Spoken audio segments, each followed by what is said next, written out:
Bonjour et bienvenue à l'Institut des Libertés pour cette 3e semaine de rentrée. C'est déjà notre 3e vidéo de rentrée.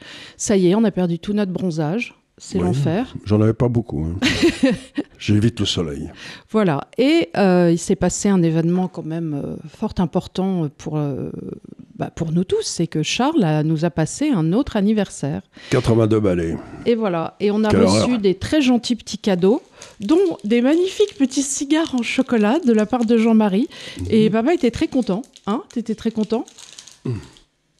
Tu vas pouvoir te régaler. C'est en chocolat, c'est des vrais cigares. Non, mais c'est des cigares en chocolat, papa. T'avais pas compris que c'est des cigares en chocolat? C'est un chocolatier. C'est un chocolatier. Oui, c'était... Moi, j'ai eu des caramels. Léonard, il a eu des petits beurres, des touillous. Et toi, c'est des cigares en chocolat. Ah ben, j'aurais du mal à le fumer, mais... Ah bah non, je te confirme. Bien sûr que c'est des cigares en chocolat. Sinon, on les aurait pas mis. Vas-y, Tu continue. ne l'aurais pas mis dans le plastique. Bon. Autre chose que je voulais dire, ça y est, j'ai oublié, parce que tu fais... Attends, je vais te l'ouvrir, parce que c'est pas possible. Il a deux mains gauches, cet enfant.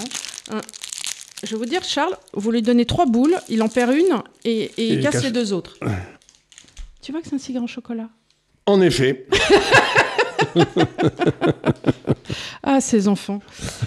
L'enfant sauvage.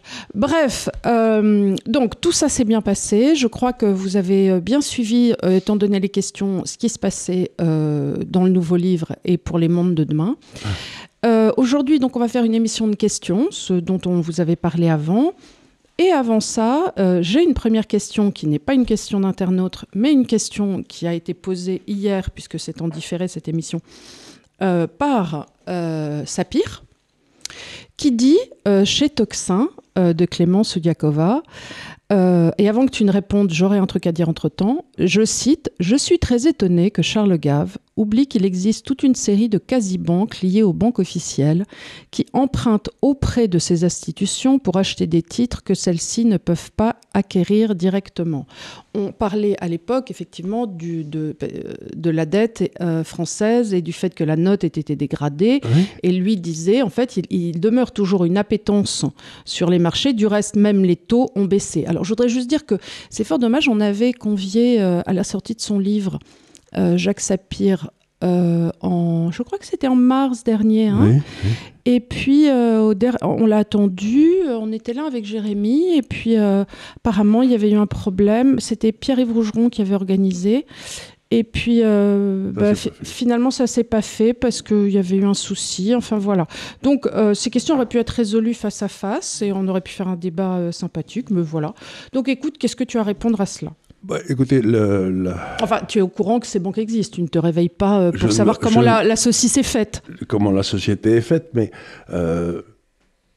il n'en reste pas moins qu'il y a des réglementations, que quand j'étais il y a très très longtemps à la Banque de Suez, il y avait une nouvelle réglementation qui était sortie, c'était sur le contrôle d'échange, je crois.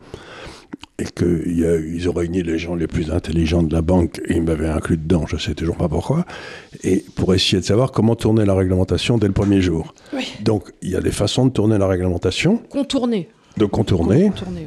Mais ça ne veut pas dire que la réglementation n'est pas là. Donc, si vous êtes une compagnie d'assurance lambda, vous n'avez pas, je sais pas, hein, par exemple, mettons les fonds de pension hollandais, qui n'est pas une compagnie d'assurance, mais enfin, il y a toute une série de réglementations en Hollande qui dit que vous ne pouvez pas acheter des choses en dessous de AA. Ce qui ne veut pas dire que la demande disparaît, mais ça veut dire que ceux qui ont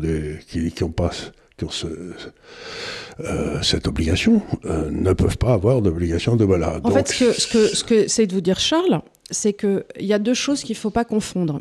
Il y a que les institutions politiques aient réussi à mettre en place des systèmes entre eux pour que ça se voit moins, ce qui est le cas, et que des banques rachètent directement. On le sait bien, de toute façon, c'est pareil. En général, la Banque de France, on lui donne un ordre, et ensuite, elle dit à la Société Générale, à BNP Paribas, et ainsi de suite, de racheter les titres. On sait très bien comment la saucisse est faite, mais ce n'est pas la question. La question est quelle est la vraie demande dans le public, dans les gens qui ont des pantalons à 2 jambes. Que les pantalons à 1 jambe continuent à être des pantalons à 1 jambe, on est tout à fait au courant. C'est les pantalons à 2 jambes qui nous intéressent, la vraie société. Et c'est quand je parle... C'est pas les trading sardines qui nous intéressent, c'est les eating sardines. Eating sardines. Et ce qui semble aussi exister, c'est qu'aujourd'hui, le seul acheteur, en quelque sorte, de la dette française, c'est la Banque de France. C'est-à-dire que, quand vous regardez un peu le marché, il n'y a quasiment plus de marché sur la dette française. Alors là, ce qui se passe, c'est que, vous savez, c'est une vieille astuce, la banque centrale n'a pas le droit d'acheter des obligations, paraît-il, mais elle les fait acheter par BNP. Voilà. Et ensuite, qui les revend directement à la Banque de France dans la seconde qui suit. Quoi. C'est, incroyable finesse. Voilà. Donc, si vous voulez, tout ça, c'est la réalité, c'est que la note de la France a été dégradée. Et que la question importante, j'ai fait d'ailleurs ce que j'avais essayé de montrer dans un graphique lundi, là, si vous pouvez aller sur c'est vous regardez, ceux qui ont acheté la dette française à la place de la dette allemande, depuis maintenant 5 ans, ils sont tous en perte. C'est-à-dire que la hausse de la prime de risque sur la France a compensé et au-delà la différence des taux d'intérêt qui était favorable à la France. Donc, moi je suis un vieux gérant, je perds de l'argent par rapport à ce que j'aurais pu acheter, c'est-à-dire la dette allemande, et j'arrive au moment où je me pose la question, est-ce que je vais garder cette dette ou est-ce que je vais la vendre ? Si je la vends, je prends une petite perte. Si je l'achète ou si je la garde, et s'il y a un gros pet en France, je vais perdre mon boulot. C'est-à-dire, si maintenant il se passe un phénomène que la dette française est vraiment attaquée, etc., tous les gars qui ne l'auront pas vendu et qui sont AA, etc., c'est une faute professionnelle. Et ils seront virés. Donc, voilà, ce que je dis, c'est AA, il y a des gens qui ne peuvent pas l'acheter, qui fassent faire des opérations de portage par la banque d'à côté, c'est possible, mais tu te fais virer. Voilà, donc ça c'était la réponse à la question de M. Sapir, et j'espère que vous aurez compris. Qu'on embrasse. Et on embrasse Clémence. Et voilà, alors, je vais commencer les séances de petites questions que j'ai prises ça et là, un petit peu à l'Université de l'Épargne aussi, et un petit peu sur notre page internet, YouTube, de questions. Alors, Mathieu te demande, bonjour, j'ai une question sur la retraite. J'ai écouté un podcast sur la chaîne Finari. Pierre Sabatier, économiste, prospectiviste et spécialiste de la question des retraites, était l'invité de la chaîne. Il répondait à la question de savoir si un système par capitalisation serait la solution en France. Il répondait que non, car le problème de nos retraites venait du déséquilibre démographique et qu'un système par capitalisation serait également soumis à ce déséquilibre. Cela ferait même une baisse de prix. Et donc, attends, je coupe un peu parce que qu'est-ce que tu penses de ce genre de questions ? Est-ce que tu penses qu'il faut introduire un seuil de capitalisation ? Est-ce que tu penses que c'est trop tard, c'est foutu et qu'il faut tout remettre à plat ? D'abord, la première des choses, c'est la démographie. Dans un système par capitalisation, rien ne t'interdit d'investir ton épargne dans un pays qui a une démographie convenable. Donc l'avantage de la capitalisation, c'est que tu n'es pas dépendant de la démographie de ton pays.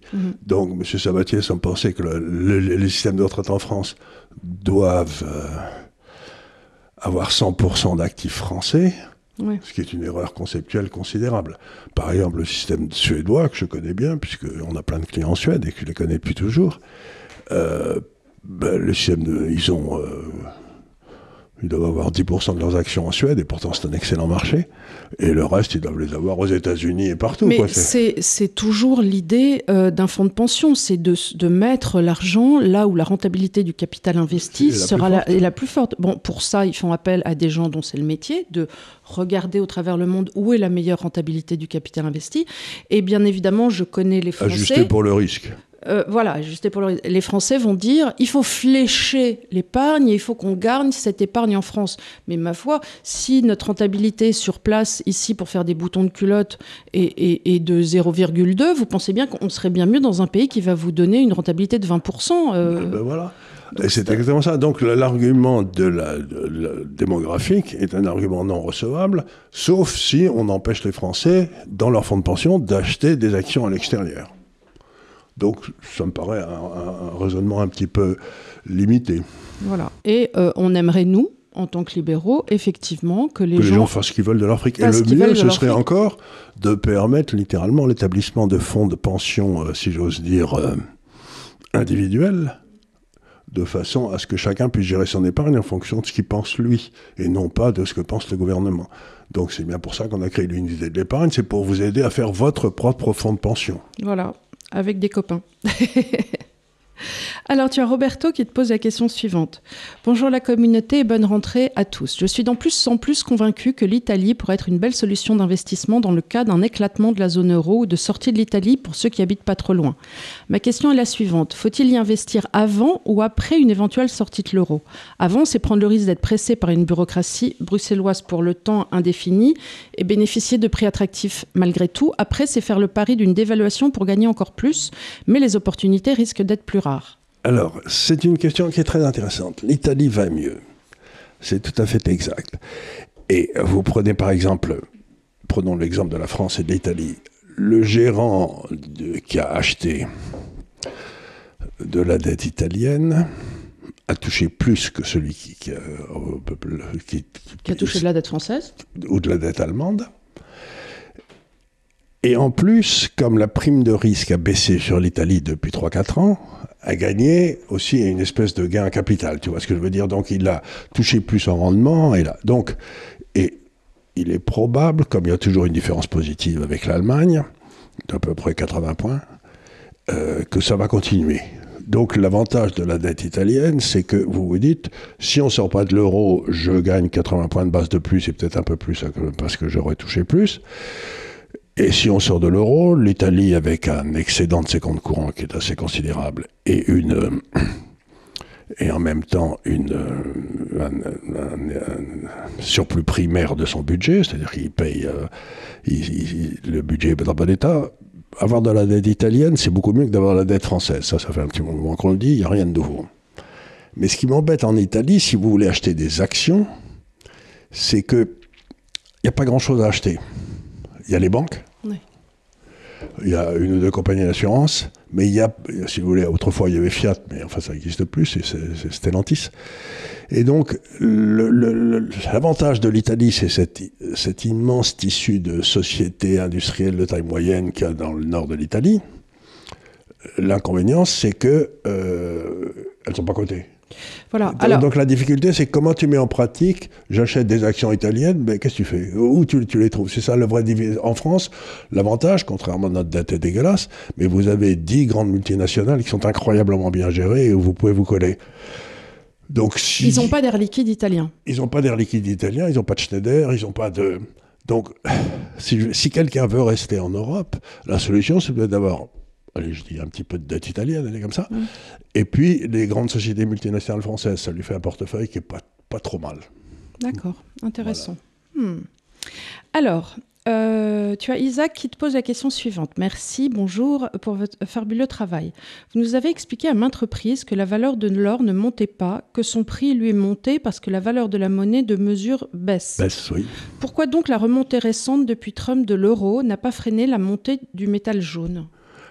Ce qui s'est passé, c'est que si vous avez acheté de l'or en euros, vous gagnez beaucoup moins que si vous l'avez acheté en dollars. Bah oui. Donc on le sait, puisqu'il y en a dans les portefeuilles en euros. Donc l'euro, et je crois que l'or est monté de 20 et quelques pourcents, et que l'euro étant monté de 14%, l'or en euros, il est monté que de 6, quoi. Tu vois, je veux dire, c'est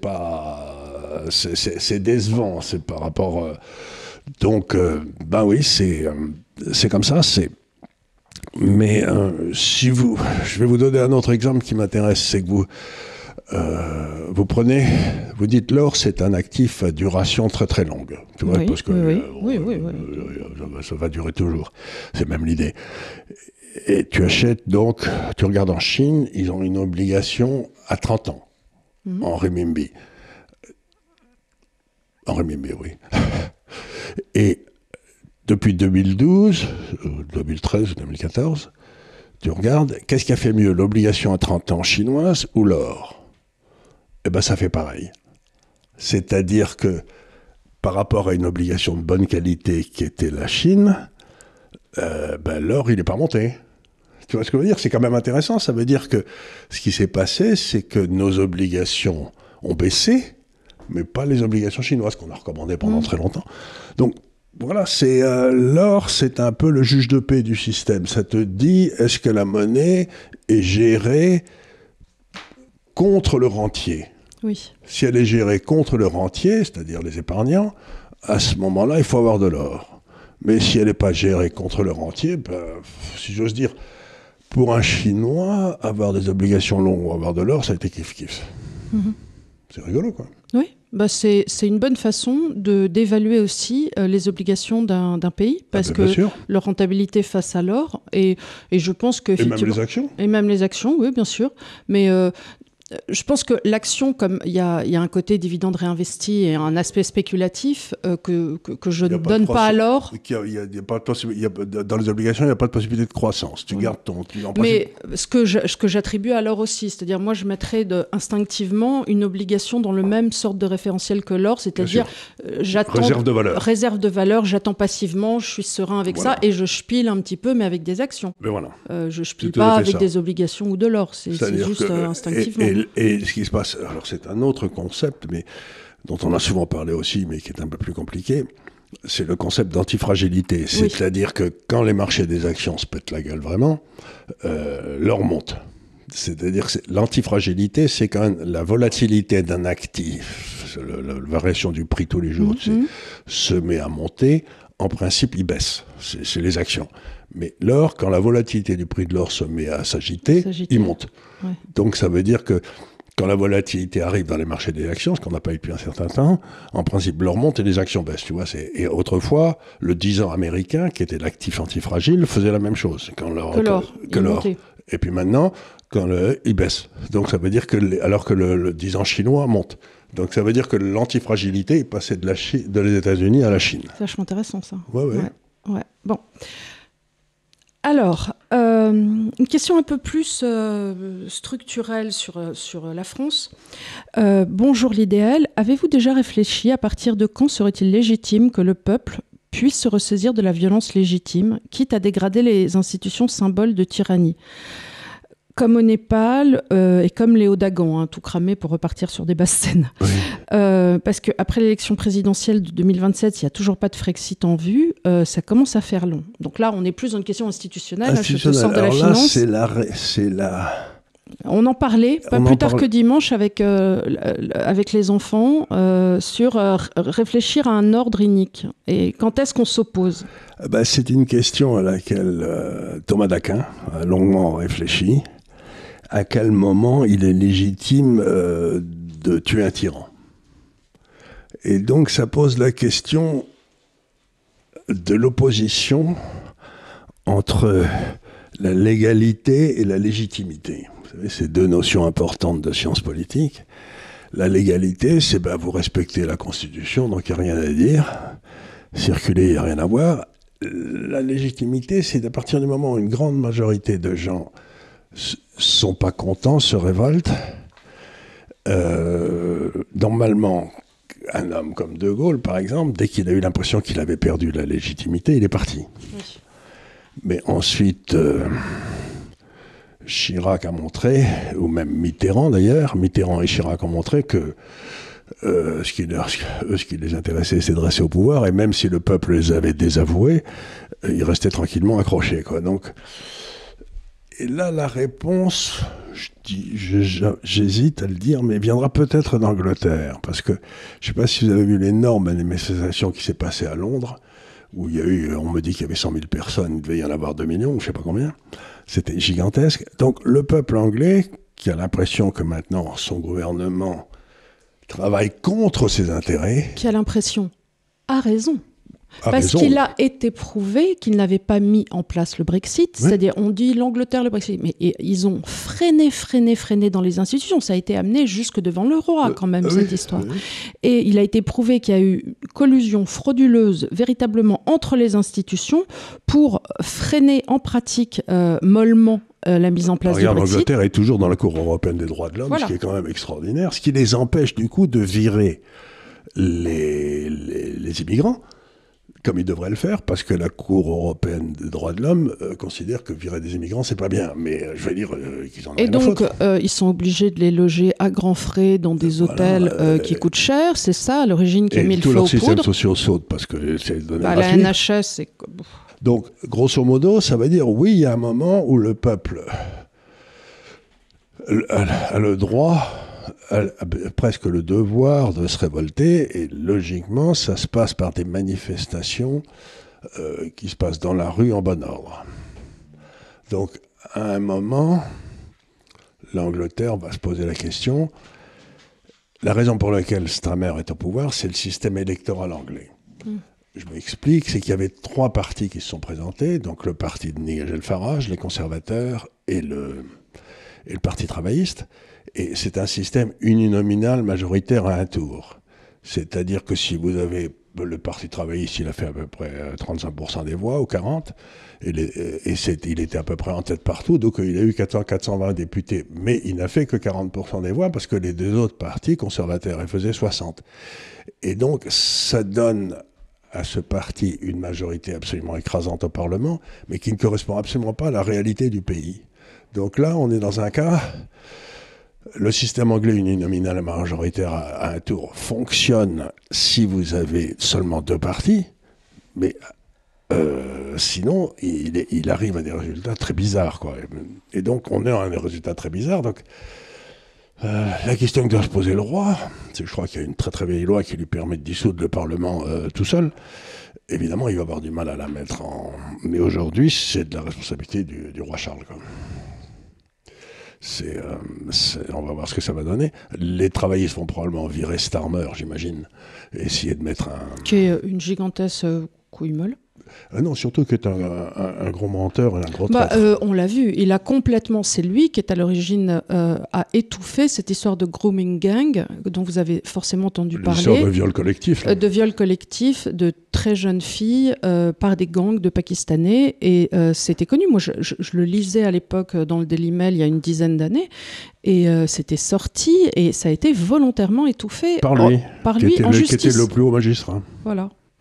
Donc, et c'était quand même très embêtant parce que quand on comprend pourquoi ça a été fait, c'est que dans ces circonscriptions, il y avait toujours un élu travailliste.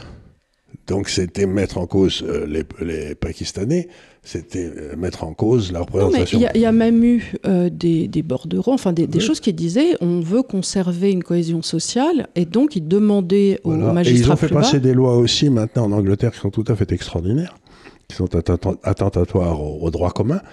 C'est-à-dire qu'ils ont envoyé des instructions au juge en disant vous devez être particulièrement gentil avec ceux qui ne sont pas des Anglais de souche en quelque sorte, parce qu'ils ne comprennent pas bien nos us et nos coutumes. C'est toujours pareil. Et par contre, les autres, vous devez être particulièrement rude. Et ils viennent de faire passer une loi, ce qui est extraordinaire en Angleterre, pour empêcher la liberté de parole. Oui, et donc ils mettent des gens en tôle parce qu'ils ont dit des méchancetés sur le YouTube ou n'en sait rien. Donc, vous avez dit quelque chose de méchant sur X, sachez que vous pouvez aller en tôle. Vous allez en tôle. Et donc l'Angleterre file un très mauvais coton et on se rend compte qu'aujourd'hui, ce que j'appelle les globalistes, la liberté d'expression, c'est pas ce qui les motive énormément, quoi. Ils veulent l'empêcher. Les hommes des bateaux et la liberté d'expression, ça n'a jamais été leur truc. Et on le voit très bien avec l'assassinat du jeune Charlie Kirk. Charlie Kirk, ce qui est aussi, vous avez eu toute une partie de la gauche qui se réjouissait à haute. Vous avez des emails qui sont des trucs qui sont effrayants. Se réjouir d'avoir un type qui avait comme seul objectif de favoriser le dialogue, de réjouir de le voir tuer, il faut arriver à un niveau de cynisme. Et cet absolu d'Inde, mais de Nathalie Loiseau, qui était au Parlement européen, a dit, avec l'autre,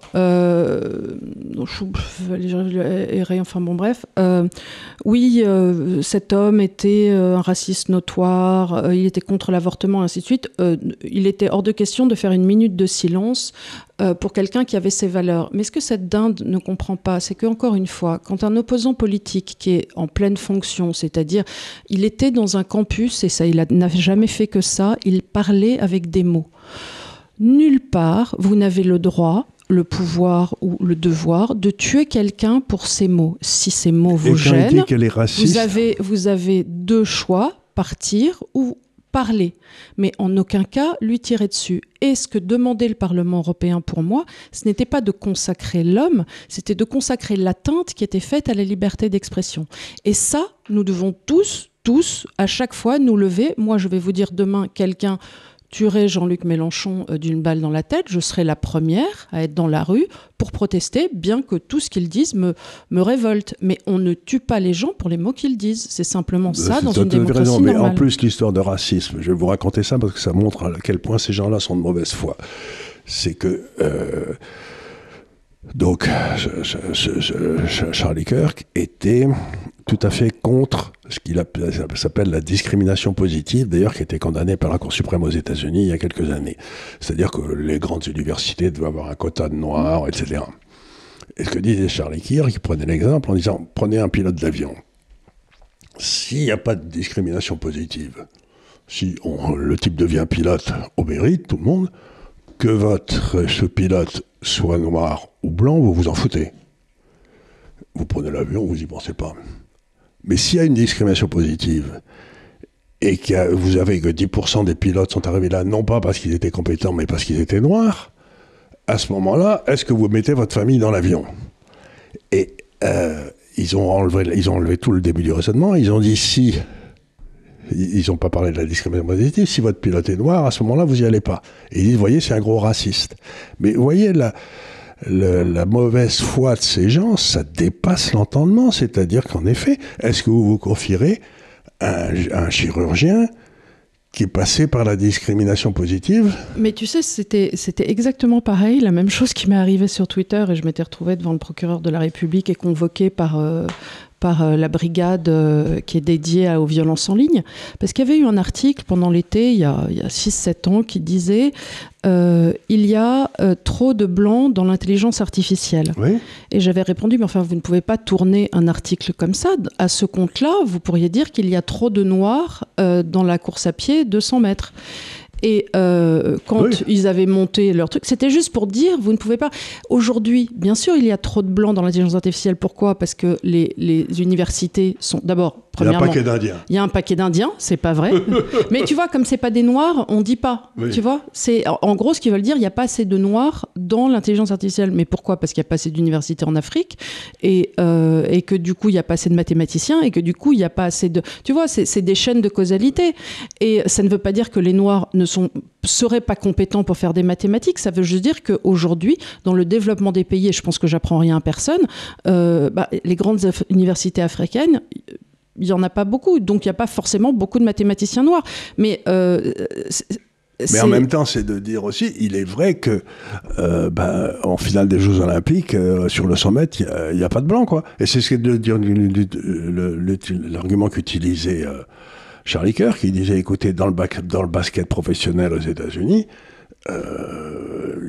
on devrait faire des quotas de blancs et des quotas de jaunes, etc., parce que ils sont bien payés, ces gars-là. Donc, si vous voulez, dès le moment où vous faites une individualisation de par la couleur de la peau, vous introduisez... Ou du sexe, parce qu'il y a pareil, si tu veux, de dire il y aurait des quotas pour des femmes de ci ou de ça. Moi, je suis d'accord avec cette idée de dire, écoute, une femme, de la même façon, doit s'imposer par une compétence et il n'y a pas à dire... Il y a des capacités qu'elle ne peut pas avoir. Par exemple, pour le programme d'entraînement des Marines américains, qui sont les troupes d'élite américaines, il n'y a pas une femme qui peut passer.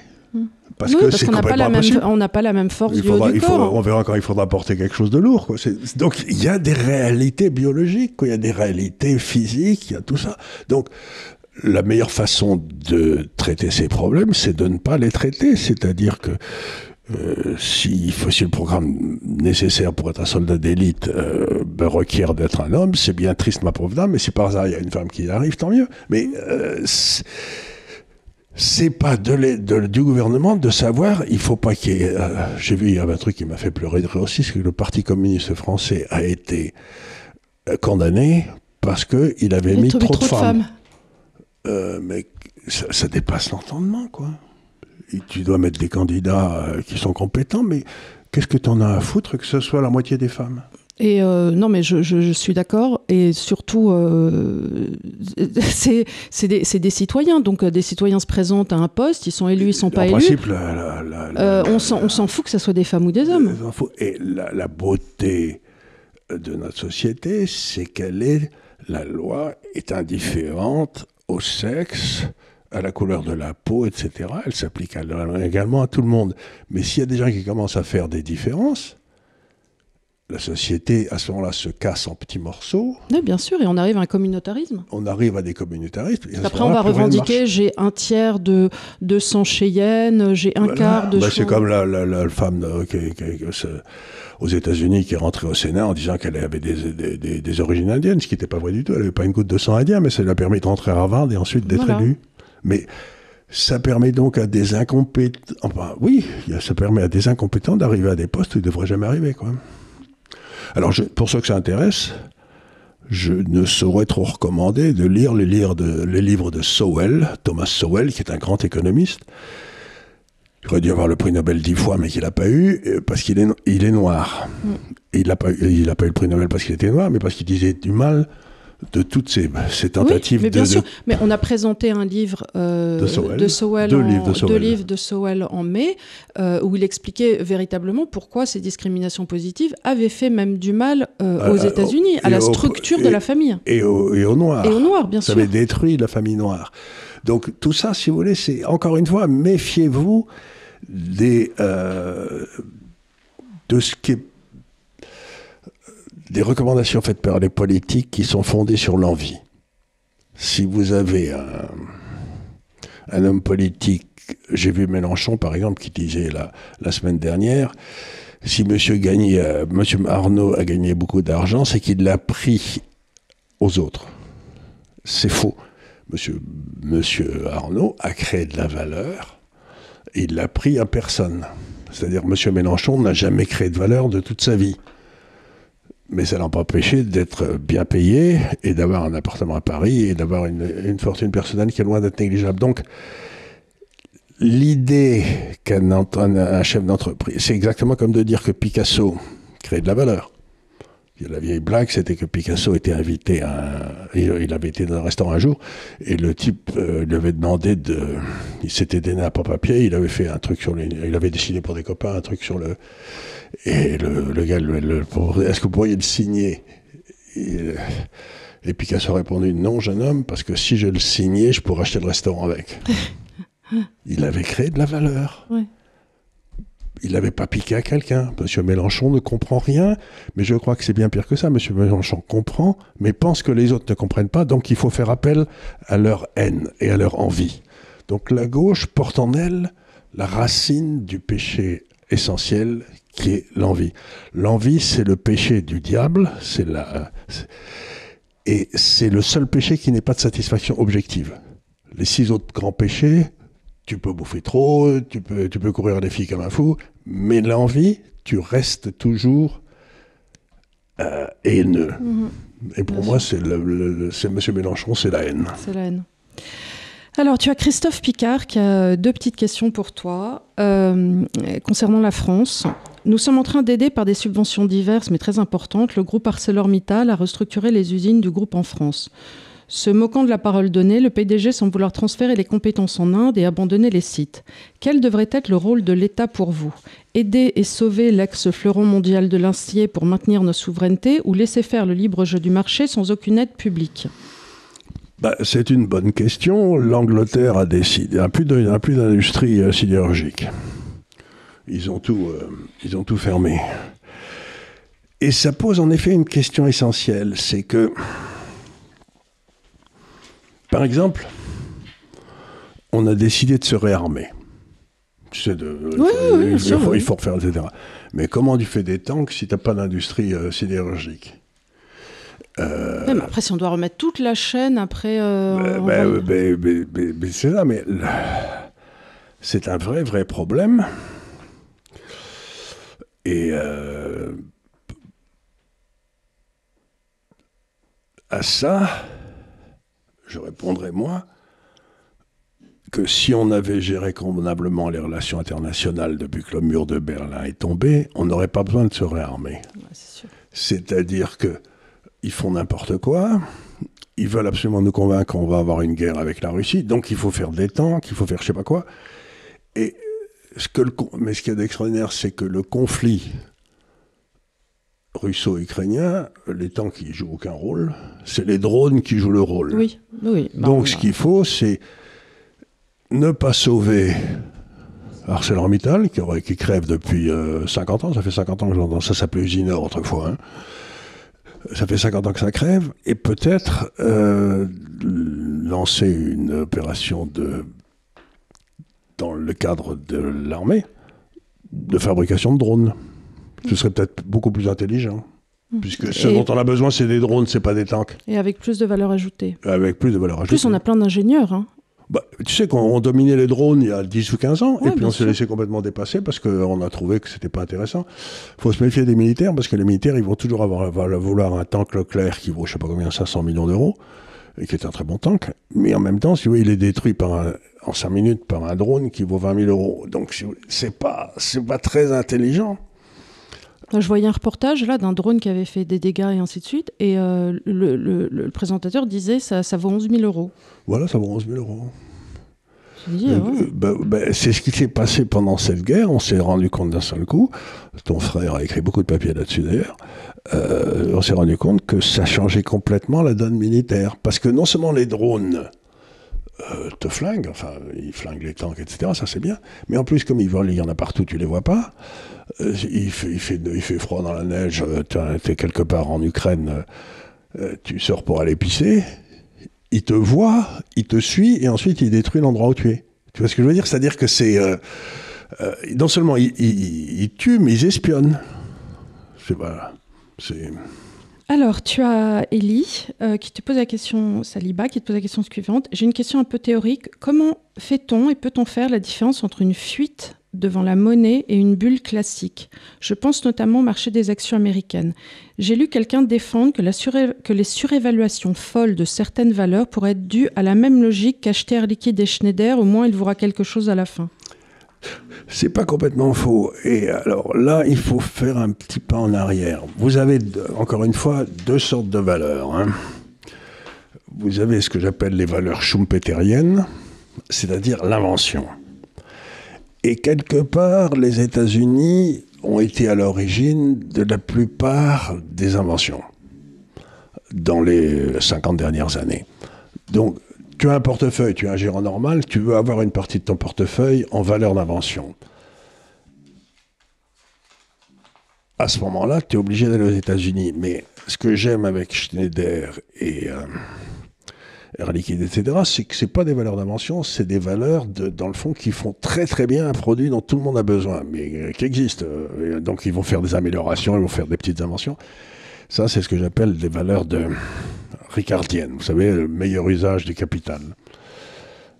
Et donc, ce que disent les gens, c'est « Ok, on est en train d'entrer dans une période d'invention avec l'intelligence artificielle.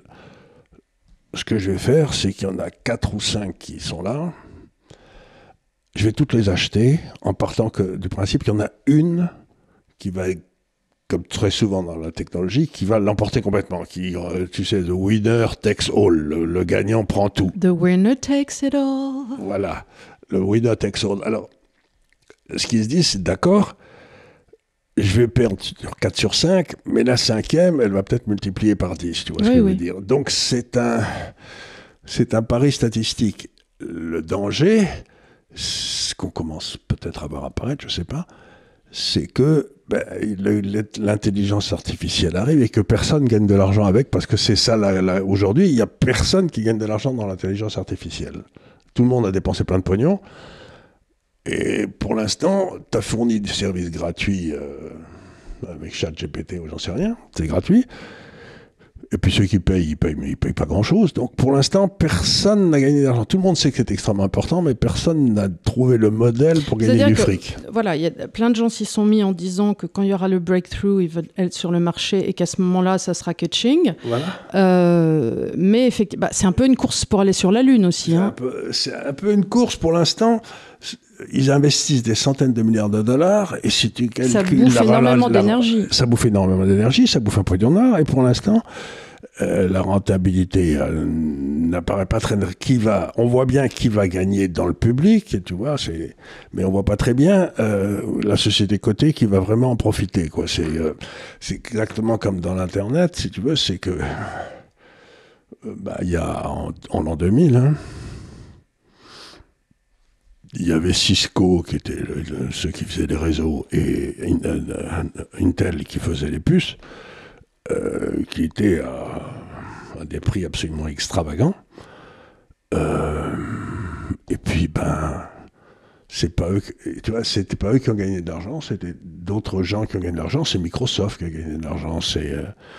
Puis ça a permis l'apparence, ça a permis l'émergence de Google, et d'Amazon, etc. Qui ont fait de l'argent gros comme eux. Et de Facebook, et ainsi de suite. Parce qu'il n'y aurait pas eu Internet, on n'aurait pas pu avoir Facebook et les développements des réseaux sociaux. Donc en fait, c'est un peu les croissances comme on a vu au moment du Far West, c'est-à-dire c'est pas simplement le chemin de fer qui va faire que, c'est aussi la création des villes qui aussi vont amener les pharmacies. Ce que disaient les gens intelligents, c'est la vieille histoire ce qui est une histoire vraie de la ruée vers l'or en Californie. Ceux qui ont gagné de l'argent, c'est ceux qui mettaient des magasins de bouffe. Ceux qui vendaient des pioches. Ceux qui vendaient des pioches et qui vendaient la bouffe aux mineurs, quoi. C'était... Donc, ouais, c'est que les marchés financiers, c'est un truc extraordinaire de jeu de billard. C'est-à-dire que vous pensez que c'est celui-là qui va monter, pas du tout. C'est un autre qui trouve une façon intelligente de gagner de l'argent sur celui-là. Donc, je comprends ce qu'ils font. Mais moi, ça se fait sans moi parce que ça devient très spéculatif. Oui. C'est-à-dire, je dois dire que quand tu regardes les grandes bulles historiques, tu te rends compte que il y a 90% des valeurs qui ont perdu 95% de leur valeur, quoi. Donc, alors tu te dis, moi, je préfère... Je comprends ce qu'ils font. Voilà, Air Liquide, Schneider, l'électricité, très bien. Ouais. C'est trop intelligent pour moi. Voilà. Il y avait un moment dans Downton Abbey que j'adore, c'est qu'il y a la grand-mère américaine qui vient en face de la grand-mère anglaise et puis elle importe plein de cocktails. Et on propose à, tu sais, Maggie Smith, qui fait la grand-mère anglaise, elle est parfaite. Douairière. Et on lui dit, est-ce que vous voulez un cocktail? Elle dit, no, that's much too exciting for me. Beaucoup trop excitant. Je me souviens, quand j'étais à Londres, il y avait un de mes clients qui m'a dit « You're far too logical, Charles ». Donc, ce que j'aime bien dans le côté anglais, c'est le côté irrationnel. C'est pour ça d'ailleurs que c'est des bons gérants, c'est qu'ils ont un côté... ils se méfient des gens intelligents. En Angleterre, c'est le seul pays au monde où il y a un dicton populaire qui dit il est too smart for his own good. Non, c'est l'expression, il est trop intelligent, au moins à moitié. Tu vois ce que je veux dire? C'est-à-dire que si vous êtes en Angleterre, que vous êtes invité par des gens dans la campagne, etc., si vous montrez que vous êtes intelligent... C'est très vulgaire. Vous n'êtes jamais réinvité, c'est vulgaire. C'est très vulgaire. C'est très vulgaire. Donc vous devez parler des fleurs, des oiseaux... Et puis il est de bon ton d'avoir énormément de dérision sur soi-même. Absolument. Donc on dit toujours qu'on est nul, qu'on ne sait pas faire. Si on vous demande si vous savez jouer au tennis ou je me débrouille même si vous êtes négatif. Hein. Exactement. Mais on ne la ramène pas. On ne la ramène pas, exactement. C'est exactement ça. Pour vous dire, comme ce n'est pas adapté à notre époque. Hein, oui, c'est pour ça que les Français se font toujours rouler. Le moins de garçons de bain... c'est un génie. Non, ils sont tous ADHD, ils sont tous... ah oui, ADHD, oui. Tous les enfants nuls en classe, j'étais un enfant nul en classe, sont à haut potentiel intellectuel. Les mères disent toujours, oui, mon fils, son problème, il est dernier. Alors que c'est juste des petits cons à qui il faut... Mettre un grand coup de pied dans le derrière. Exactement. Alors, on a eu beaucoup de questions cette semaine, de part et d'autre, parce que sur les internets, Idriss Aberkan, Richard Détente, qu'on embrasse, ont beaucoup parlé de Bitcoin et du fait que Trump allait faire tout un tas de choses avec Bitcoin. Donc, sache que c'est beaucoup remonté. J'ai une question relative à ça. Stratégie Trump-US. Richard Détente, dans une de ses dernières vidéos sur Grand Angle, suggère que Donald Trump va laisser couler le dollar pour basculer sur Bitcoin. Pour cela, il a fait passer une modification comptable de la valorisation des cryptos au cours réel dans les comptes des sociétés et non plus au plus bas des 12 derniers mois. Cela permet aussi aux entreprises de basculer leur trésorerie en BTC sans pénaliser leur bilan en maintenant une valorisation des actifs au plus bas alors qu'ils sont remontés. Il aurait aussi basculé personnellement 40% de sa fortune en crypto. Si j'ai bien compris, cela permettrait de purger les dettes en dollars en le laissant couler tout en maintenant compétitives les entreprises ayant basculé en BTC. Qu'en pensez-vous ? Moi, j'en pense qu'un seul truc, c'est quiconque s'amuse à foutre en l'air la monnaie, ça lui retombe toujours sur la gueule. Moi, je pense qu'il est dans un bras de fer avec sa banque centrale et qu'il laisse circuler ce genre d'informations pour dire à qui de droit, attention, si tu fais pas ce que je veux avec les taux, je vais faire le con avec Bitcoin. Mais quelle que soit la raison, s'il veut faire baisser les taux, qu'un homme, soi-disant un conservateur, s'imagine qu'il sait à quel niveau les taux devraient être, ce que devrait faire un conservateur aux États-Unis, c'est simplement supprimer la Fed. Enlever la Fed et dire ça sert à rien, dire ce que disait Milton Friedman, j'ai fini de boire, il disait il faut remplacer la banque centrale par un ordinateur qui augmente la base monétaire, c'est-à-dire la monnaie de banque centrale, de 3% par an, et puis on le programme et on ferme la clé l'ordinateur et on va le jeter dans le Pacifique. C'est-à-dire que la quantité de monnaie qui monte de 3% par an, ça empêche la déflation-dépression, donc l'écroulement de la monnaie qui s'est passé dans les années 30, c'est une bonne chose. Mais ensuite, tu laisses le marché déterminer quels sont les taux courts, quels sont les taux longs. Ça serait un suicide de laisser... parce que, bon, le dollar qui s'écroule, mais c'est n'importe quoi. Je veux dire, que le gouvernement américain ait comme objectif de faire écrouler sa monnaie, ce qui semble être le cas, c'est de la folie pure et simple. C'est de la folie pure et simple. Et c'est ce que je dis, c'est-à-dire que vous êtes bien gentil, mais... il y a quand même la quasi-totalité des compagnies d'assurance dans le monde, des compagnies des banques, des fonds de pension qui se retrouvent avec 20-30% de dollars dans leur compte. Donc ça veut dire qu'à ce moment-là, les retraites ne sont pas payées, quoi. C'est effrayant. Non, mais c'est une idée qui me tue, c'est qu'un conservateur s'imagine qu'en faisant baisser la valeur de la monnaie, il va augmenter la création de valeur. Regardez les Suisses. Ils ont la monnaie la plus forte du monde et ils ont des excédents des comptes courants de plus de 10% de leur PIB. C'est monstrueux. Donc ça veut dire...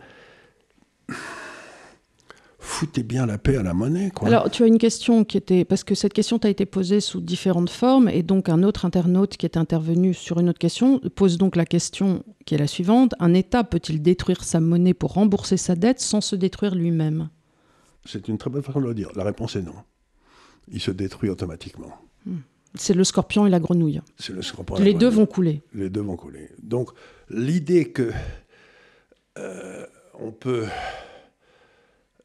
La monnaie, c'est une question de confiance. C'est-à-dire que tu t'en sers alors que ça coûte rien à produire. Un billet de 50 € vaut plus qu'un billet de 10 € alors que c'est le même coût de production pour les deux. Et donc, si les gens acceptent de donner leur travail pour 50 €, j'en sais rien, c'est qu'ils ont confiance que les autres vont l'accepter. Mais si d'un seul coup la défiance se met, tu te retrouves dans Weimar ou des choses comme ça, ou à ce moment-là, dans la mesure du possible, tu ne vends plus rien. Et l'économie s'écroule. Tu peux plus, dès le moment où la monnaie s'écroule, tu ne peux plus faire rentrer le temps dans le calcul économique. Puisque tu dis, l'outil que j'utilise, il se dégrade tellement vite que les gains que j'espère faire, c'est pas vrai. Donc, foutre en l'air la monnaie, c'est foutre en l'air toute la sphère financière. Et puis par ailleurs, t'imagines le drame psychologique pour la population ? Bien évidemment. Tu peux pas. Enfin, je veux dire, les électeurs de Trump qui l'ont élu, l'a porté dans ce deuxième mandat, l'ont fait pour des questions relatives à l'inflation, parce qu'eux-mêmes étaient des ménages en dessous de 40K, voilà, et qui disaient on n'arrive pas à s'en sortir, le prix des œufs a augmenté, le prix de la farine, ainsi de suite. Et t'arrives en leur donnant comme réponse on va foutre en l'air votre dollar. et on va le remplacer par un bitcoin auquel personne ne comprend rien. Parce que je t'annonce que tu vas en Caroline du Sud, à Myrtle Beach, les gens vont te regarder gros comme ça en te disant vous êtes gentil avec votre bitcoin, moi j'ai déjà du mal avec les billets de 5. Donc non mais c'est pas adapté. Cette idée, c'est exactement l'idée de l'eau, tu sais, dans l'eau, le financier écossais, etc.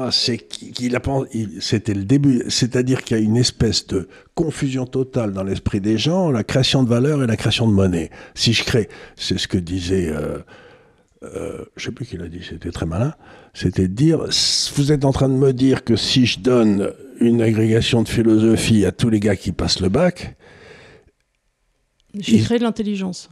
Vous avez augmenté l'intelligence du peuple. Ben, c'est pas vrai du tout. C'est pas en augmentant le nombre de mentions au bac qu'ils ont fait. Ce qu'on fait, que vous allez avoir un peuple plus intelligent et plus travailleur, etc. Donc, non, c'est raisonner comme si de la monnaie avait une valeur intrinsèque. Ce n'est pas le cas. Alors, ouvrons un petit peu, mais dans la logique de l'Université de l'épargne. Bonjour Charles, pouvez-vous, c'est Jean-Marie qui te pose la question, pourriez-vous nous faire un point sur la situation du yen à la suite de la démission du Premier ministre? Quelle perspective? Devrions-nous alléger la position sur un actif qui tarde à décoller? Oui, qui tarde à décoller. Oui, il nous embête. Il nous embête. Ça fait un petit moment qu'il nous rase, mais en même temps, c'est toujours pareil. C'est la théorie de la parité des pouvoirs d'achat. Les monnaies retournent toujours à la pouvoir d'achat. Mais j'ai toujours dit qu'on ne sait jamais quand ça se passe. Et quand ça se passe très brutalement. Donc, qu'est-ce qui se passe sur le yen? Le Premier ministre a démissionné. Il va y avoir des élections à l'intérieur du Parti libéral au Japon. Qui vont amener un nouveau gars. Et il semble que celui qui tienne la corde, c'est un gars qui veut mener une politique budgétaire plus expansionniste et avec probablement une politique monétaire un peu plus restrictive. Là, on avait une politique monétaire expansionniste et un budget qui était sous contrôle. Donc, ils vont un petit peu filer des trucs aux gens. Si c'est le cas, il est probable que les taux vont monter. Le vrai problème, aujourd'hui, c'est que l'inflation est à 3 au Japon, ce qui est considérable. Et les taux sont à 1. Donc 100 ou à 1,5. Alors donc, ce que dit le secrétaire d'État au Trésor américain, dit ça vous fait rien de mettre vos taux à 3 ou à 3,5 au minimum parce que vous commencez à nous broter, quoi. Oui, bah oui. Donc, comment ça broter? Alors je continue à regarder le yen, mais comme le yen n'est pas monté, pas baissé par rapport au yuan, je me dis, un de ces quatre, s'il se passe vraiment jamais rien sur le yen, on basculera peut-être sur le yuan en cash. Sur le renminbi en cash. Sur le cash, parce qu'au moins là, j'ai une politique monétaire que je comprends, quoi. Oui, mais parce que... Ça ne coûtera rien aux gens parce que c'est la même chose, ça aurait fait la même chose. Alors, et ça sera la dernière question, je pense, parce que oui, on est dans les temps. Bonjour et merci pour votre fabuleux travail de vulgarisation de la finance. Relis-moi ça, s'il te plaît. Bonjour et merci pour votre fabuleux travail de vulgarisation de la finance. Enfin, quelqu'un qui reconnaît mes mérites. Une question. Nous sommes actuellement situés dans le cadran... Alors, le cadran de Brown... Oui, cadran les 4 cadrans, là, oui, voilà. Boum. Dans le cadran en haut à droite, c'est-à-dire inflation et croissance. Oui, pour les États-Unis, c'est vrai. Pour la France, ça se discute. Voilà. Du fait de la fin de l'expansion de la masse monétaire M2 en cours, global M2, peut-on s'attendre pour la prochaine évolution à une situation inflation et baisse de croissance? Cadran en haut à gauche. Ça, c'est le pire. Dans ce cas, comme nous avons en actifs communs sur ces deux cadrans, or, matières premières, obligations pays émergents et obligations protégées contre inflation, n'est-il pas judicieux d'alléger progressivement la poche action et aux cryptos, quitte à prendre un peu d'avance sur le changement de cycle? Quelle est votre prospective et voit-elle une évolution vers la stagflation? Alors, c'est une très bonne question, mais c'est quelqu'un qui a bien bossé, qui comprend bien ce qu'on essaye de faire. À ça, je réponds... Alléger les actions, oui, mais la Chine est en train de rentrer dans le cadran en bas à droite. C'est bien pour ça qu'on a nos actions en Chine. Donc, je dis les actions, je les allégerais si j'étais aux États-Unis ou en France. Mais on a nos actions en bas à droite en Chine. On a nos actions en bas à droite en Chine. Et en ce qui concerne l'or, la réponse est... si jamais, en effet, on passe en haut à gauche, mais ce qui suppose une hausse des taux courts très forte, qu'on n'a pas. Tant que ce qu'on essaie de dire, nous, c'est que dans le fond, tant que l'or fait mieux que les taux courts, que une obligation à taux court à 1 an ou 3 ans sur les 12 derniers mois, ils continuent à essayer de foutre en l'air la monnaie. C'est simplement si les taux deviennent supérieurs à la rentabilité de l'or qu'on peut se dire que, or pour l'instant, donc à mon avis, c'est juste comme analyse, mais c'est un peu tôt. C'est juste, mais j'irai pas encore, quoi. Donc mes actions, j'y touche pas parce qu'elles sont en Chine et que tout va bien, que le marché monte d'ailleurs, dans la différence générale. L'or, il faudra peut-être en sortir, mais ça suppose qu'il y a un changement de politique monétaire aux États-Unis, ce qui n'est pas le cas. Faut en sortir. En même temps, dans notre portefeuille de bras, on en est censé avoir de l'or tout le temps. Dans notre la question, c'est quel actif ne faut-il pas avoir aujourd'hui? Ah oui. La question, c'est celle-là, puisqu'on en élimine toujours un. Pour l'instant... de toute façon, nous, on n'a plus d'obligation d'État. On n'a plus d'obligation d'État. Parce que si cette personne a raison, on va ensuite passer d'en haut à gauche en bas à gauche, et à ce moment-là, il faut avoir des obligations longues. Mais je crois que c'est trop tôt. Moi, j'avais la sensation, dans tes papiers de rentrée, qu'on était en haut à gauche. Non, en haut à gauche, non, ça c'est la crise de liquidité. On est en haut à droite, où il y a une croissance et elle est inflationniste. Mais je croyais qu'on était en baisse, je veux dire, plus de croissance. Ça, c'est en France. Oui, c'est en France. Plus de croissance et Allemagne, inflation. Inflation qui va reprendre. Plus de croissance et inflation qui va reprendre. En tout cas, ce qu'il y a de certain, c'est qu'en France et en Allemagne, probablement, on est dans la partie gauche. Oui, c'est ça. Il n'y a pas de croissance. Il n'y a pas de croissance. Il n'y a pas de croissance. Donc, c'est pour ça que je vais aller chercher des sociétés en France, par exemple, qui ont de la croissance ailleurs. Ah, bah oui, c'est la seule façon d'en avoir. Donc, quelque part, le portefeuille est bâti pour dire, le problème, c'est que l'Europe, il n'y a plus de croissance, mais qu'il y a des sociétés européennes qui peuvent en avoir, et vous pouvez avoir aussi des... Et c'est ce que tu expliques dans ton livre qui va paraître aussi, c'est que malgré tout, ça c'est un immense avantage de notre monde aujourd'hui, c'est qu'on a la possibilité, en habitant ici, d'aller chercher la croissance là-bas. Et ça, c'était pas le cas il y a 40 ans. Ben oui, moi quand j'ai commencé dans ce métier il y a bien longtemps, si vous voulez, il faut pas oublier que... quand la Banque de Suez, quand j'y étais, le seul pays où on pouvait investir, on investissait dans la Bourse de Paris, bon, très bien. Et puis, parfois, il y avait des gars qui étaient assez fous pour mettre un peu d'argent aux États-Unis, tu vois, c'était ça la diversification internationale. Puis dans les années 70, on a vu apparaître le Japon comme deuxième truc, qui marchait bien d'ailleurs, ça a fonctionné pendant longtemps. Et puis on a vu apparaître les pays émergents. Et aujourd'hui... un particulier, à partir de son ordinateur, peut investir à peu près dans toutes les bourses du monde. Vous vous rendez pas compte le changement civilisationnel que c'est, quoi. C'est absolument monstrueux. Donc, votre épargne n'a pas vocation à rester de votre pays, soit que le cycle soit pas bon, ce qui est le cas en France, soit que la politique soit nulle, ce qui est le cas en France. Et vous avez le devoir de protéger votre épargne contre les spoliations étatiques. Les spoliations étatiques, ce qui était extrêmement difficile à faire dans le temps. Tu te faisais avoir 9 fois sur 10, quoi. Est-ce que tu crois, pour parler de spoliation étatique, qu'il serait possible que l'État français décide de faire un emprunt volontaire obligatoire ? C'est pas impossible. Et qu'il le fasse souscrire par tout le cash qu'il y a dans les comptes des Français. Oui. Comme on avait eu au moment de la grande sécheresse. C'est ça, M. Barre, oui, qui l'avait remboursé. Parce que il va arriver quand même un moment où, en termes de liquidité... si les étrangers souscrivent plus, il faudra faire ça. Il faudra faire ça. Et ça, quand tu réfléchis à la façon dont l'Europe fonctionne et tout, et que tu regardes, c'est là, il y a encore une épargne assez abondante, et puis... tu ne peux pas t'empêcher de penser qu'à un moment ou à un autre, l'Europe va mettre des contrôles d'échange. Je ne sais pas comment ils feront, parce que c'est complètement... Comment tu peux aujourd'hui mettre un contrôle d'échange avec des cartes bleues et une dématérialisation ? Ils peuvent essayer d'avoir un contrôle sur les liquidités et la masse monétaire, ça oui. Donc, piquer ce que tu as dans ton compte. Empêcher le black et piquer ce qu'il y a dans le compte, oui, mais encore quand même... tu te rends compte, ils peuvent les livrets A, ce genre de choses, ça ils peuvent réquisitionner, mais ils peuvent pas réquisitionner les comptes courants, quand bien même c'est possible. Ce qu'ils peuvent faire, c'est tout ce qui est au-dessus de 100 000 souscrire à l'obligation. Oui, mais c'est ce qu'ils avaient fait à l'époque dans les emprunts bars. Ils avaient regardé les ménages qui étaient au-dessus. Mais bon, si tu regardes que déjà, il n'y a que 50% des ménages français qui payent l'impôt sur le revenu, ça voudrait dire que c'est toujours pareil, c'est-à-dire qu'on demanderait cet effort supplémentaire et par ailleurs... Non, mais aux riches. Mais je te rappelle qu'avec la charge dans les ménages aujourd'hui de l'immobilier, beaucoup de gens ont des emprunts tous les mois à rembourser sur leur revenu.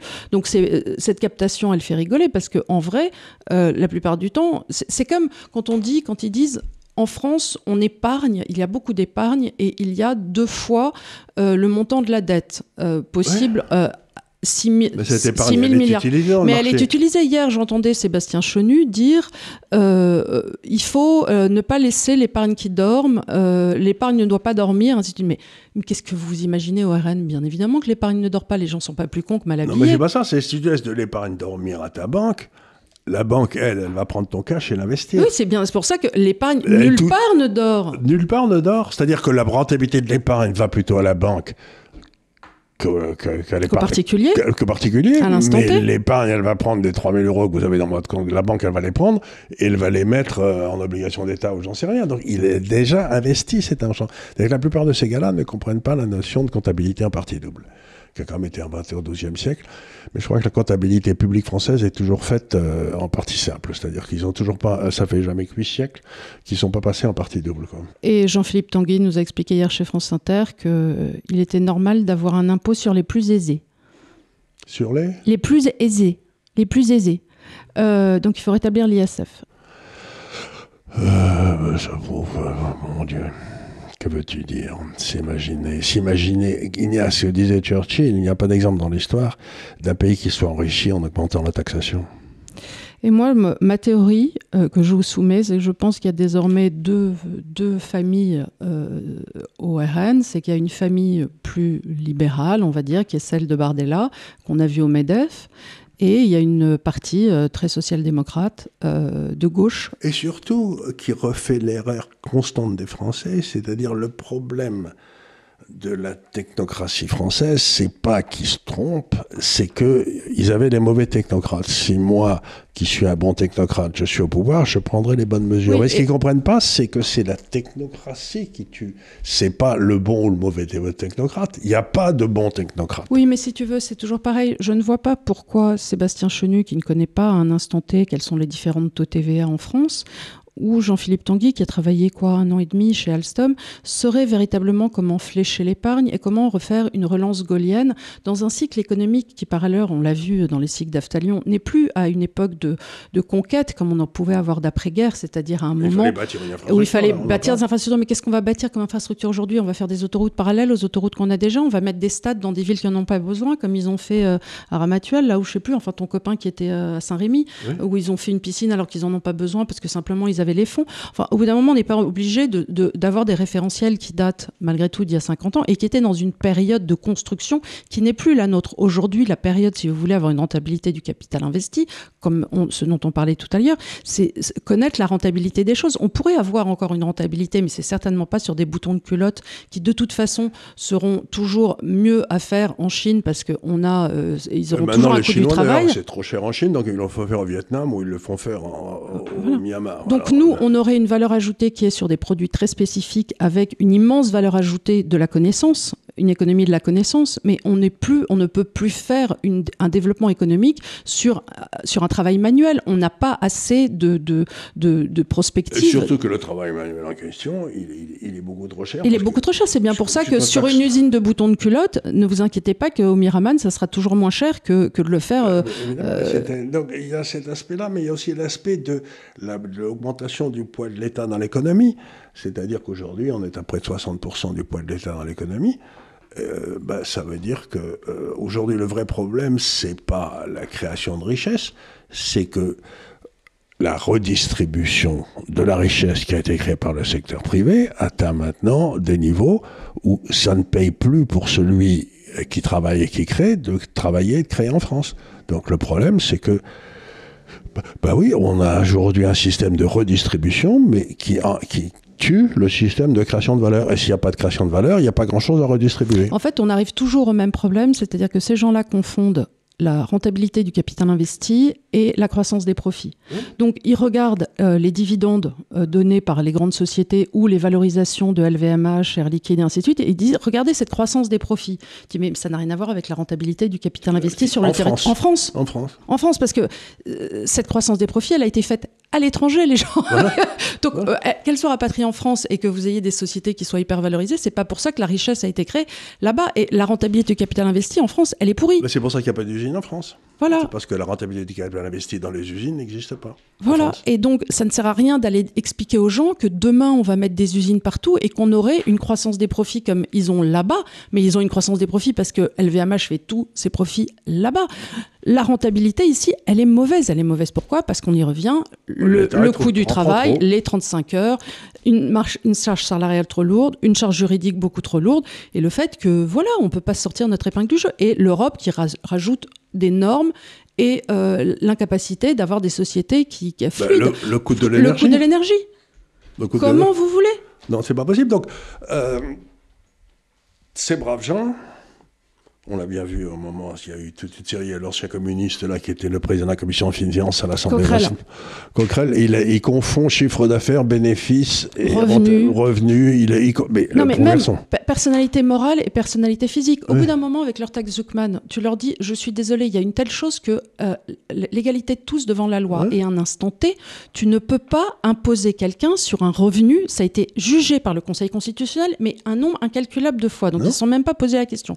Donc là, ils disent, on va potentiellement taxer une personne physique sur les revenus qu'elle pourrait toucher dans le futur quand elle descendra possiblement des avoirs depuis la personne morale. Et donc, on ne peut pas taxer quelqu'un, on ne peut pas imposer quelqu'un, ça a été jugé par le Conseil constitutionnel déjà, sur un revenu futur. Tu te rends compte de ce que ça veut dire ?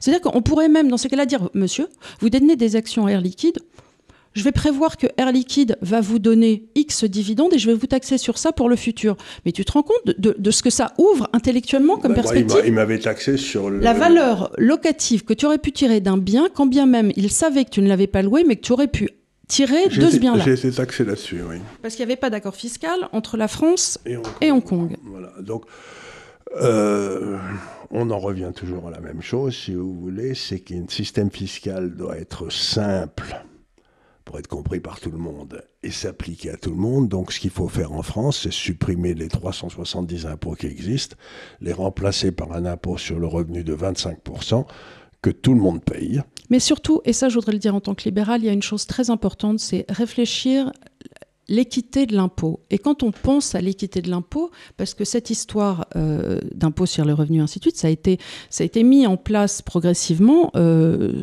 sous le Second Empire, je crois.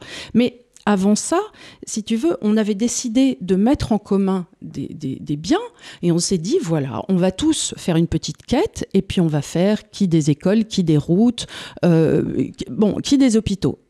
Mais à aucun moment, on a décidé que l'impôt devait être punitif sur les riches. Enfin, c'est quoi cette nouvelle mode ? Alors maintenant, vous gagnez trop d'argent, on vous punit et on va prendre vos sous. Mais c'est pas ça l'impôt. L'impôt, c'est une quête proportionnelle. On a décidé de le faire proportionnel. Et qui devrait être votée par les citoyens. Mais là, on va terminer là-dessus. Mais je reviens à la parabole des talents. Tu sais, la parabole des talents dans l'évangile dont j'ai parlé 25 fois. Et je vais vous dire, il y a le bon serviteur à qui on a donné 4 talents, qui en rend 4 et 4, 8. Puis il y a le serviteur qui est un peu moins doué, à qui on a donné 2 talents, qui en a 2 et 2. Donc il double aussi. Et le dernier, il enterre son talent. Et celui que le Christ condamne, c'est le dernier parce qu'il enterre son talent. Et bien ce qu'on est en train de faire, c'est aujourd'hui de piquer de l'argent aux 4 et aux 2 pour le donner au 1 qui enterre son talent. C'est ça qu'on fait. Et on s'étonne qu'il n'y ait plus de croissance. Ben voilà. Le Christ a condamné de façon formelle la redistribution dans les évangiles. Eh ben, ça fait rien. On prétend que les évangiles sont socialistes. Ils sont tous saufs. Par ailleurs, l'ouvrier de la dernière heure. Oui. Qui a dit Qui a dit que ça devait être juste ce monde ? Tu peux avoir un ouvrier de la dernière heure qui arrive. Qui est payé comme les autres. Et qui est payé comme les autres, quand bien même il est arrivé à la dernière heure. Parce qu'il n'y a pas de justice dans ce monde. Et parce qu'on en avait besoin à la dernière heure. Parce qu'on en avait besoin, parce qu'il allait y avoir un orage et que donc le maître a décidé de payer ce gars-là comme les autres. Et parce que le maître dit « Qui es-tu pour penser que tu peux m'imposer de cesser de disposer librement de mon bien ?» C'est-à-dire, c'est une affirmation totale du droit de propriété. Celui qui a le capital et qui prend le risque en investissant, c'est lui qui est responsable et personne n'a le droit de lui donner des instructions. Et pourquoi les hommes politiques de cette génération s'imaginent que du haut de leur grand savoir de rien, ils auraient le droit et le devoir de flécher l'économie ou de faire quoi que ce soit ? Et de flécher l'égalité sociale. Donc c'est un vrai problème. Mais laisser les gens libres de faire et de créer surtout. De créer. Arrêtez de structurer avec vos pensées. C'est comme l'art officiel, quoi. Oui, c'est ça. C'est ça. Il y a un art officiel de Staline, ça vaut rien. Et puis aujourd'hui, on a une économie officielle qui nous amène à Laissez les gens dessiner sur les tables. Laissez les gens dessiner sur les tables. Et voilà. Voilà. Bon, écoutez, on est ravis d'avoir fait cette session de questions-réponses. On prendra vos questions en dessous. Et je pense que la semaine prochaine, je vais vous parler de la nation, mais je vais voir, parce que j'ai acheté un livre d'un historien qui s'appelle Éric Anseau. Et j'avais envie de refaire un sujet peut-être un peu plus sociologique. Ouais. Et donc, je pensais le lire et peut-être le chroniquer avec toi la semaine prochaine. Très bien parce que ce que disait... Sauf s'il se passe un drame économique qu'on doit adresser. Ce que disait Jean-Paul II, qui était quand même essentiel, c'est que la démocratie ne pouvait exister que dans une nation. Et on est en train de le voir partout en Europe. On a essayé de nous créer une espèce de substitut de démocratie à Bruxelles qui ne fonctionne pas. Et aujourd'hui, les peuples clament qu'ils veulent être gérés par des gens de chez eux qui s'intéressent à eux. Voilà, donc j'ai lu l'introduction, c'était assez intéressant parce qu'il revenait sur Renan, sur les différentes définitions qu'il peut y avoir d'une nation, combien la nation et le peuple ont parfois divergé, combien parfois des identités de peuples ont pu être conservées. On l'a vu en Pologne. C'est un très bon sujet, la nation. Et je pense qu'il est un peu à l'ordre du jour avec ce qu'on a vu dans les manifestations en Angleterre et ainsi de suite. Donc voilà, je pense que ça s'inscrirait dans le temps. La patrie, c'est l'endroit où votre père est mort. Voilà. Est enterré. On fera ça la semaine prochaine. On vous dit donc à la semaine prochaine. À la semaine prochaine.